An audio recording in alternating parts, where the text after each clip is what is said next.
जैसा कि आप सब जानते हैं कि मीशो से मैंने 20 वैरायटी की जो है सीड्स मंगा रखे थे और ये मुझे मिला था सिर्फ़ और सिर्फ 65 रुपीज़ में। तो चलिए आज इसको ग्रो करने का टाइम आ गया है, तो इसकी वीडियो मैं आपके साथ शेयर कर रही हूँ। इसको पूरा लगाने का, इसके लिए कैसे हम सॉइल मिक्सचर तैयार करें, इसको किस कंटेनर में लगाएं, इसको किस तरीके से हमें केयर करना है, तो इन वीडियो में आपको मैं ये सब शेयर करूँगी। तो वीडियो का एंड तक ज़रूर देखें और हो सके तो लाइक शेयर सब्सक्राइब ज़रूर करें। तो सबसे पहले मैं अपने सारे बीजों को निकाल लेती हूँ और ये मेरे कुछ वो बीज हैं जिनको मैं समर्स में ग्रो करूँगी, क्योंकि ये विंटर में ग्रो नहीं होंगे अच्छी तरीके से। ग्रो तो होंगे लेकिन इनकी अच्छी ग्रोथ नहीं हो पाएगी, इसलिए मैं इन सब बीजों को अलग करके निकाल लेती हूँ और इन सब बीजों को मैं समर में ग्रो करूँगी। तो इसमें जो मेरे विंटर सीड्स हैं मैंने इनको अलग रख लिया है। तो चलिए इसमें से विंटर सीड्स जो हैं हमारे उनको निकाल लेते हैं। तो इस तरीके से मेरे जो सारे विंटर सीड्स हैं मैंने इनको निकाल लिया है। मैं इनको लगाऊंगी इन कंटेनर में, मतलब ग्लास के कंटेनर में। तो सबसे पहले इसके लिए बना लेते हैं सॉइल मिक्सचर। तो इस सॉइल मिक्सचर में मैं मतलब मिट्टी कम और खाद ज़्यादा यूज़ करूँगी, वो भी गोबर की खाद। तो इसमें मैं 60% जो है वो गोबर की खाद यूज़ करूँगी और 20% रेत और 20% सॉइल गार्डन सॉइल। तो इस सॉइल में मैंने रेत पहले ही मिला लिया है और इसमें मैंने ढेर सारी खाद डाल के इसको अच्छी तरीके से मिक्स कर लिया है और मैं इनको लगाऊंगी इस ग्लास वाले कंटेनर में। इसमें मैंने ड्रेनेज होल भी निकाल लिए हैं जो हमारे पौधों को मरने से, हमारे बीजों को मरने से बचाएंगी, क्योंकि जब ज़्यादा वाटरिंग हो जाती है तो वो सारे बीज जो है मरने लगते हैं। तो एक एक करके मैं इन सारे ग्लास में जो है मिट्टी को, सॉइल मिक्सचर को अपने भरना शुरू कर देती हूँ। तो ड्रेनेज होल हमारे लिए बहुत ज़्यादा ज़रूरी होता है। ड्रेनेज होल अगर हम नहीं बनाएंगे तो वो ओवर वाटरिंग की वजह से हमारे बीज जो हैं वो ख़राब हो जाएंगे, वो अच्छी तरीके से जर्मिनेट नहीं हो पाएंगे। तो इसलिए हमें ड्रेनेज होल ज़रूर निकालना चाहिए। तो इसमें मैंने सारे में 3 से 4 ड्रेनेज होल जो है वो मैंने निकाले हैं और इस तरीके से मैंने सारे कंटेनर्स को जो है फिल कर लिया है मिट्टी से। और चलिए अब इनको लगाना शुरू करते हैं। तो सबसे पहले लगाने से पहले मैं इसमें ढेर सारा पानी डालूँगी इसलिए क्योंकि जब भी हम अगर ऊपर से पानी डालते हैं बीज लगाने के बाद, तो वो जो पानी होता है हमारा, मतलब वो बहुत ज़्यादा हो जाता है तो हमारे बीज जो हैं वो कभी कभार अंदर धंस जाते हैं, जिसकी वजह से बीज हमारे जर्मिनेट नहीं हो पाते हैं। तो सबसे पहले जो है हम ऊपर से मिट्टी डालने के बाद जो है इसमें ढेर सारा पानी डाल देंगे और देखिए हमारा ड्रेनेज होल जो है वो काफ़ी अच्छा काम कर रहा है। इसमें से जो एक्स्ट्रा वाटर है वो सब निकलना शुरू हो रही है।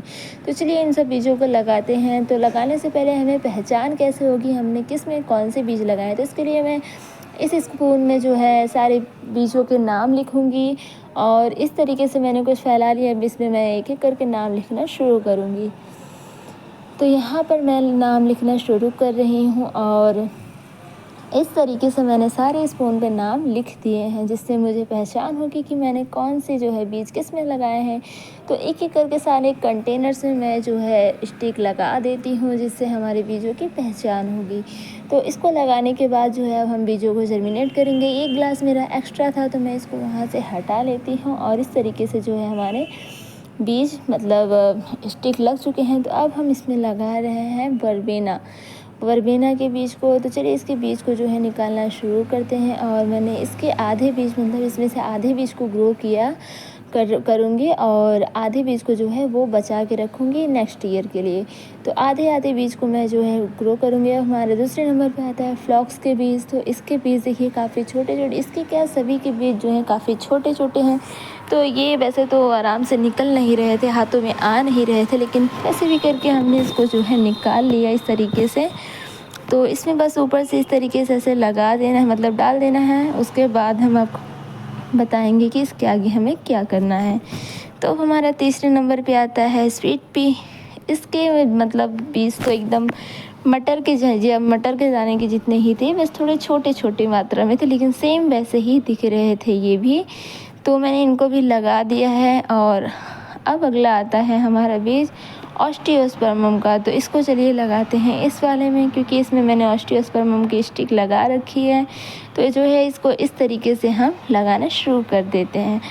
तो एक एक करके जो है हम सारे बीजों को लगाएंगे। और ये निमेसिया के बीज तो मुझे ऐसे लग रहे थे जैसे कि मैक्सिकन पिटूनिया के बीज, क्योंकि मैंने मैक्सिकन पिटूनिया के बीज को इकट्ठा कर रखा था और वो मेरा जो है पानी से गीला हो गया। गीला होने के बाद वो बिल्कुल नेमेशिया के जैसे दिख रहे थे, मतलब इसके बीज के जैसे दिख रहे थे। मैंने एक बार सोचा कि कहीं ये तो नेमेशिया वही तो नहीं है, लेकिन फिर मैंने सर्च किया तो नहीं देखा मैंने, वो दूसरा कुछ है। तो अब हम लगाते हैं एलाइसम वाइट का बीज। तो इसको भी हम लगाते हैं यहाँ अपने एलाइसम वाइट वाले स्टिक के कंटेनर में।